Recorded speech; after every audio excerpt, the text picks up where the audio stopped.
नमस्कार मंडळी, कसे आहात? बरे आहात ना? आज आपण बनवणार आहोत कोळंबीचा भात, कोळंबी पुलाव। हे आहेत 2 वाटी तांदूळ, तुकडा बासमती घेतलेला आहे। तुम्ही तुमच्या आवडीप्रमाणे घेऊ शकता।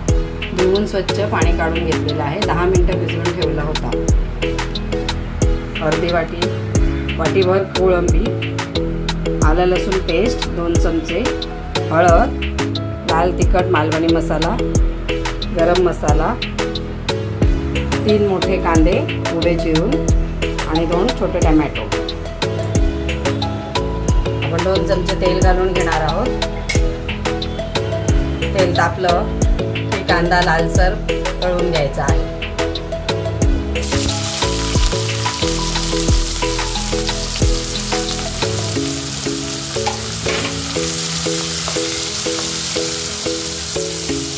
कांद्यात आपण थोडंसं मीठ घालूया, त्यामुळे कांदा लवकर शिजून येईल। आणि मग टोमॅटो घालूया। कोळंबी स्वच्छ धुवून त्याला मी मीठ, हळद आणि मालवणी मसाला चोळून घेतलेला आहे। बघा, कांदा आता मस्त शिजलाय, मऊ झालाय। आता आपण टोमॅटो घालूया।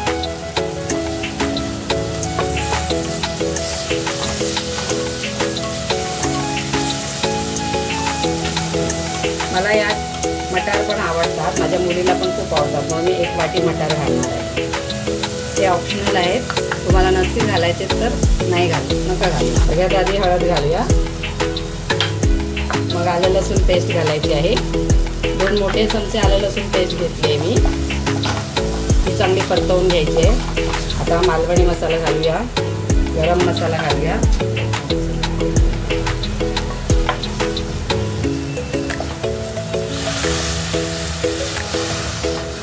थोडंसं पाणी घालून मिक्स करून घेऊया। पाणी घातल्यामुळे मसाला चांगला शिजून येतो, त्याला दाटपणा येतो। पण मटार घालूया, कोळंबी घालूया,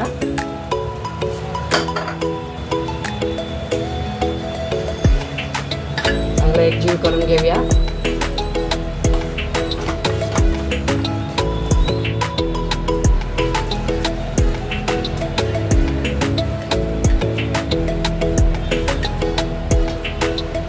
एक चमचा मीठ घालूया, मीठ प्रमाणातच घालायचं आहे। आता 1.5 ग्लास पाणी घालून झाकण लावून 2 शिट्ट्या घेऊया। आता आपण भात झालेला आहे, आता आपण त्याच्यावर कोथिंबीर घालून घेऊया। तयार आहे आपला कोळंबी भात। मस्त कोळंबी भात तयार आहे। मंडळी, या जेवायला। चला, मस्त कोळंबी पुलाव, कोळंबी भात तयार आहे। आता आपण जेवूया। या मंडळी जेवायला।